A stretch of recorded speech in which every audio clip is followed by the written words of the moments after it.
Bom, pessoal, então o que falta a gente ver dessa parte inicial é só uma observação interessante, que essa observação permite a gente entender que existe uma diferença entre polinômio, né, enquanto da definição que nós demos, né, a definição formal, e função polinomial. Muitas vezes a gente causa essa confusão e acha que função polinomial e polinômio é a mesma coisa, né?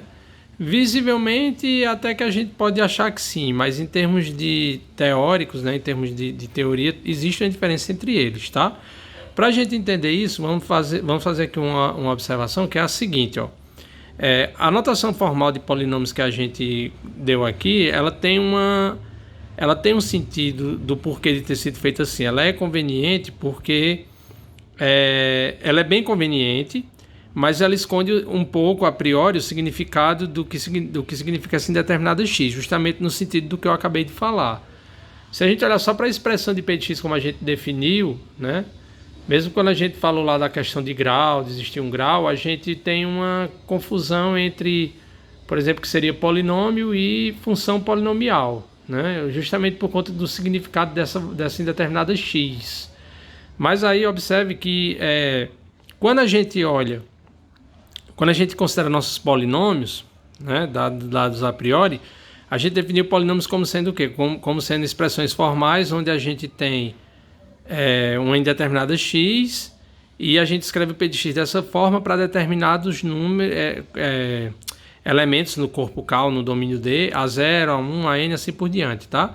Então, isso aqui, pessoal, uma vez que um polinômio ele é determinado, né, pela forma como a gente definiu, fica essencialmente determinado pelos coeficientes, então a gente pode associar cada polinômio a uma upla, né? Ou seja, eu tenho uma quantidade aqui de coeficientes, então eu associo uma upla correspondente, onde eu vou colocando, né, esses camaradinhas na mesma posição que eles vão aparecendo aqui, eu coloco na upla, onde esse aí é diferente de zero somente para um número finito de índices. Então aí com isso a gente tem uma associação bionívoca entre polinômios e uplas, tá?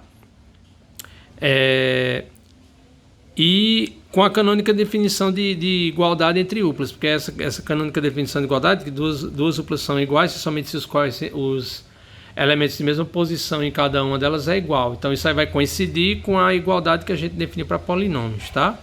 Aí a operação de soma de polinômio, a gente olhando para essa correspondência, corresponde então, pelo que a gente obtém, né, do resultado lá que o polinômio de soma também vai ser uma upla, vai corresponder essencialmente a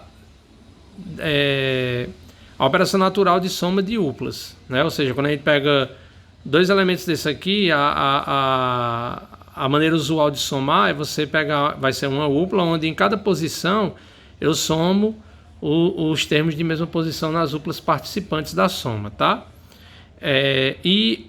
Enquanto que a operação de produto, né, vai corresponder à operação, né, correspondendo os polinômios com uplas, eu vou ter aqui essa upla vezes essa, vai dar igual a essa daqui, onde o CK é dado por isso. Então aí a gente tem uma correspondência entre polinômios e uplas, tá? E aí isso é que vai permitir, né, colocando mais algumas notações, a gente vai identificar a unidade como sendo dado por essa upla, vai corresponder a essa upla, e o x vai corresponder a essa daqui, tá? Então, o x correspondendo a essa, aí se a gente pegar agora o x quadrado, seria então, na próxima, teria um aqui, a unidade aqui e zero nos demais, o x ao cubo na seguinte, né? No caso, na quarta posição e assim por diante, tá?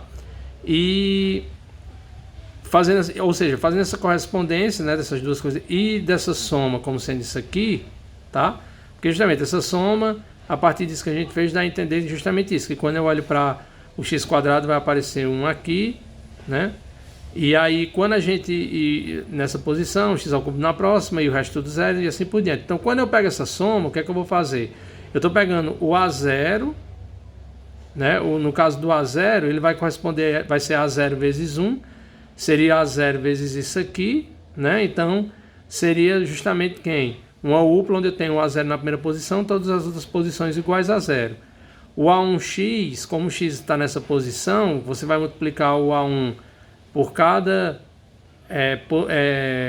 vai pegar a upla, né? Vai multiplicar cada posição pelo A1, então vai dar justamente uma upla quando tem é 0, A1 e o resto tudo 0 e assim por diante. Quando eu somo tudo isso, eu estou somando essas uplas, essas N uplas, como cada uma delas e cada elemento desse corresponde a uma upla que tem um número numa certa posição e 0 nas demais, vai dar igual a isso aqui, o resultado, né?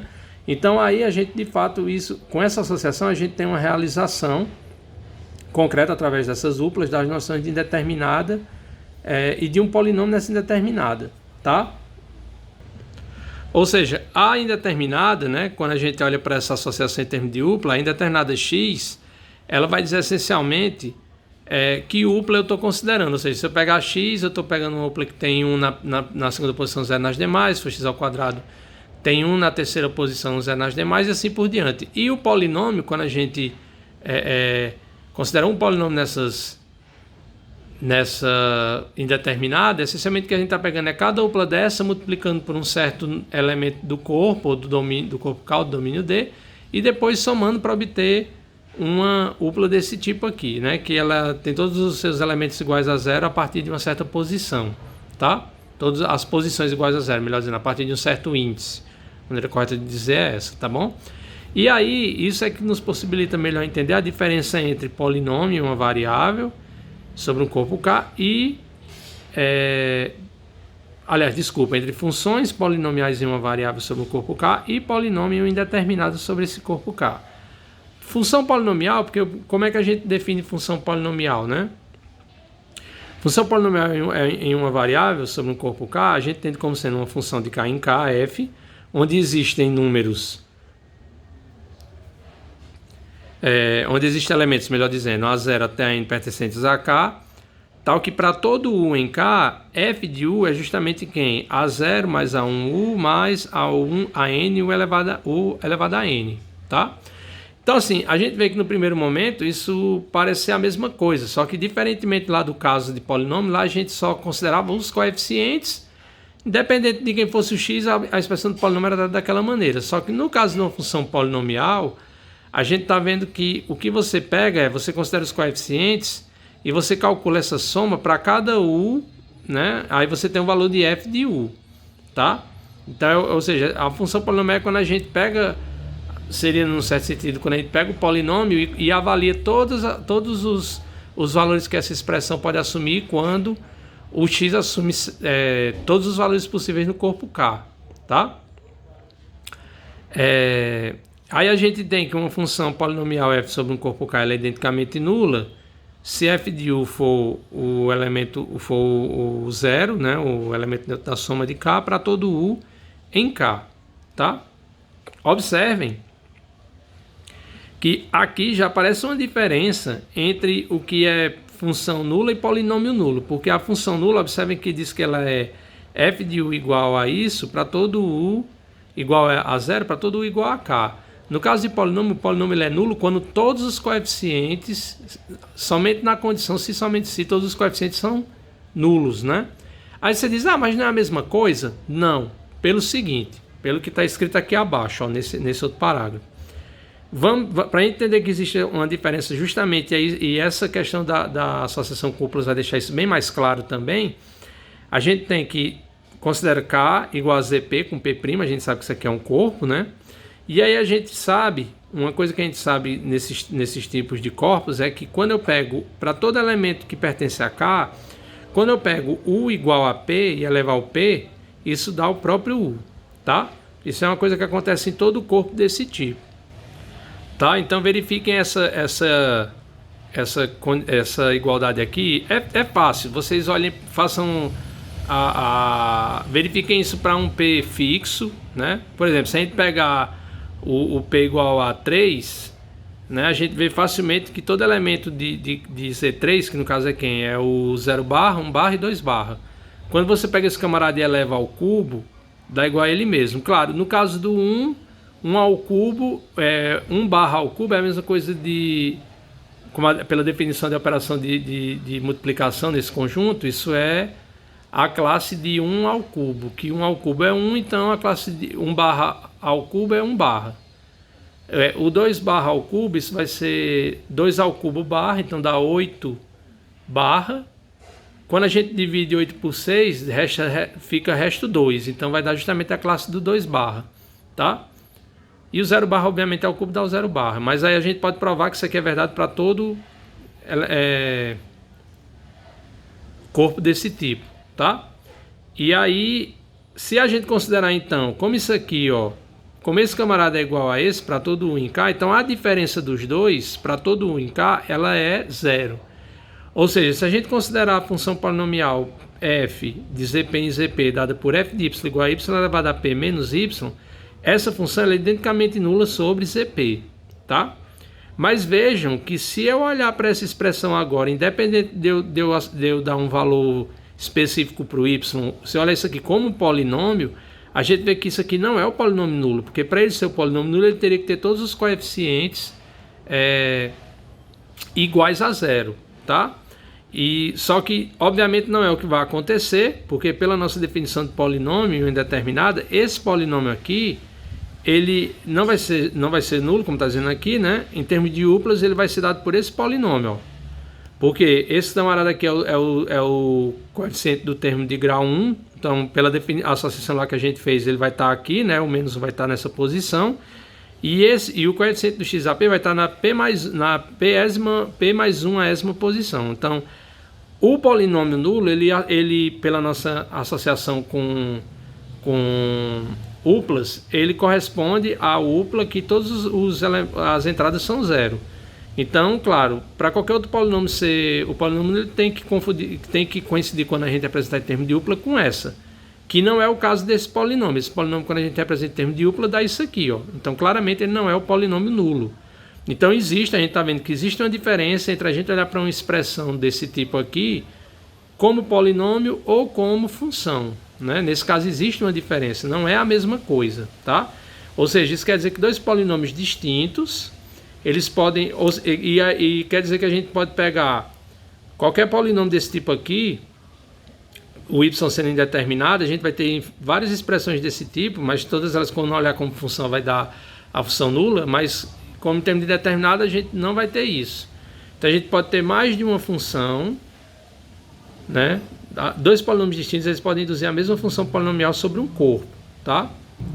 Ou seja, nesse caso, a gente pode ter dois polinômios distintos que induzem a função. Quando a gente olha como função, é a função nula. E é fácil a partir desse exemplo, na verdade. Eu falei já como fazer, mas para a gente ficar bem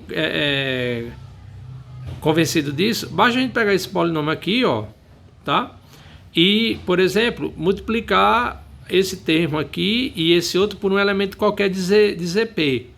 Qualquer elemento. Pega um y aí pertencente a ZP e multiplica chama um z, tá? O z minúsculo. Aí pega z, esse z xp menos zx, esse polinômio também vai ser, em termos de função, a função nula, mas como polinômio ele é diferente desse daqui, tá? Mas é interessante observar, como diz aqui, que esse fato ele não ocorre sempre, ele só vai ocorrer em corpos finitos. Quando a gente vai falando de corpos infinitos, então realmente o conceito de função polinomial, no caso da função polinomial ser nula, vai coincidir com o fato do polinômio correspondente também ser um polinômio identicamente nulo, tá? E aí, como eu já venho falando, né, mas só para o livro ressalta que ele fala nesse momento que se D for um domínio de integridade, a gente pode de modo inteiramente análogo construir o conjunto K de X, onde K é um coeficiente de transformação, substituir esse K por D, a gente pode construir o domínio de integridade D de X de todos os polinômios na determinada X com coeficientes em D. Então, por exemplo, Z de X é o coeficiente de todos os polinômios desse tipo, onde os AIs são inteiros. Que esses são os tipos de polinômio que geralmente nós estamos mais habituados a trabalhar, coeficientes inteiros, coeficientes reais, tá? Ou complexos, que é até o que a gente estuda lá no curso de polinômio, trigonometria, polinômios e números complexos, né?